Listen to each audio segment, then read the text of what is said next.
کہ کوئی عمل اس نیت سے کرے کہ مجھے جنت ملے یا اس نظریہ سے کرے کہ میں جہنم سے بری ہو جاؤں. فرمایا قیامت کے دن ایسے اعمال منہ پر مار دیے جائیں گے. تو پوچھا پھر عمل مقبول کون سا ہے؟ فرمایا وہ عمل جو محض اللہ کی رضا کے لیے کیا جائے. جو اللہ کی رضا کے لیے کیا جائے وہ عمل مقبول ہے. بھائی جملہ عرض کرنے جا رہا ہوں اور بات کو مکمل کرنے جا رہا ہوں. ہم نمازیں پڑھیں، روزے رکھیں، حج کریں، زکوٰۃ دیں، جتنے بھی اچھے اعمال اور امور اختیار کریں، تمام اعمال کرنے کے باوجود ہم وثوق سے یقین سے نہیں کہہ سکتے کہ ہمارے اعمال اللہ کی بارگاہ میں مقبول ہیں کہ نہیں. اخلاص کی دولت کے ساتھ، حسن نیت کے ساتھ عمل کریں، پھر بھی نہیں کہہ سکتے کہ ہمارے قبول ہیں کہ نہیں. ہمارے ان اعمال کی قبولیت پر اللہ ہم پر فضل فرمائے گا کہ نہیں، کوئی نہیں کہہ سکتا.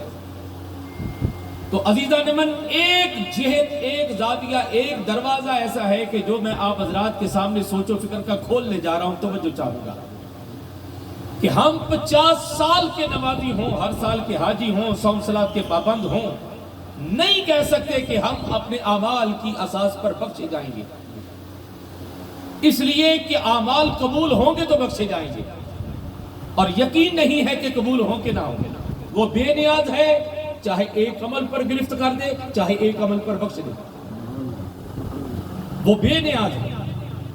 تو بارگاہ مصطفیٰ کریم سے رجوع کیا کہ حضور بتائیے کہ کوئی ایسا ہم عمل کریں کہ ہمارا رب ہم سے راضی ہو جائے.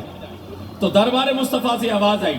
میں نے اب تک آپ حضرات سے نہیں کہا کہ سبحان اللہ کہیں، لیکن یہ حدیث مصطفیٰ اس کا تقاضا ہے، اس محفل کا تقاضا ہے، کوئی خاموش نہ رہے. اصالِ ثواب کی نیت سے سبحان اللہ ضرور کہیے گا. جملہ عرض کرنے جا رہا ہوں، حدیث مصطفیٰ عرض کرنے جا رہا ہوں اور اگلی شخصیت کو پیش کرنے جا رہا ہوں. سنیے، کوئی بندہ نہیں کہہ سکتا کہ میں بخشا جاؤں گا اپنے اعمال کی اساس پر. چاہے تو وہ بے نیاز گرفت کر لے، چاہے بخش لے. اس کی بارگاہ میں کسی کی جا نہیں کہ کوئی کلام بھی کر سکے.